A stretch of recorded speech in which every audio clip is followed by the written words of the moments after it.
अस्सलामुअलैकुम। पहले ये वीडियो देखिए। Bang! Bang! Bang! अगर आप भी ऐसी रियलिस्टिक एआई वीडियोस बनाना चाहते हैं तो आज की इस वीडियो में स्टेप बाय स्टेप पूरा प्रोसेस सिखाऊंगी, इसलिए वीडियो को एंड तक ज़रूर देखिए। चलिए वीडियो शुरू करते हैं। सबसे पहले हम ChatGPT ओपन करेंगे, उसके बाद यहाँ ये मास्टर प्रॉम्प्ट पेस्ट करेंगे और ये देखिए ChatGPT ने हमारे लिए एक शानदार इमेज प्रॉम्प्ट और एक वीडियो प्रॉम्प्ट तैयार कर दिया है। अब हम इस इमेज प्रॉम्प्ट को कॉपी करेंगे और फिर इसे जेमिनी में जाकर पेस्ट कर देंगे।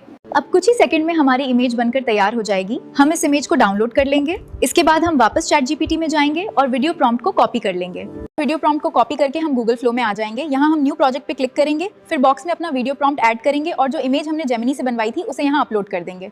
अब हम वीडियो का रेशियो और टाइम सेट करेंगे। यहाँ हम 10 सेकंड के ऑप्शन पर क्लिक करेंगे। इसके बाद जेनरेट बटन पर क्लिक कर देंगे। कुछ ही सेकंड में हमारी वीडियो बनकर तैयार हो जाएगी। ये देखिए वीडियो तैयार है। अब हम इस वीडियो को डाउनलोड कर लेंगे। अगर आपको मास्टर प्रॉम्प्ट चाहिए, कमेंट में सिर्फ प्रॉम्प्ट लिखिए। ऐसी और एआई ट्यूटोरियल वीडियोस के लिए चैनल को सब्सक्राइब ज़रूर करें। अल्लाह हाफिज़।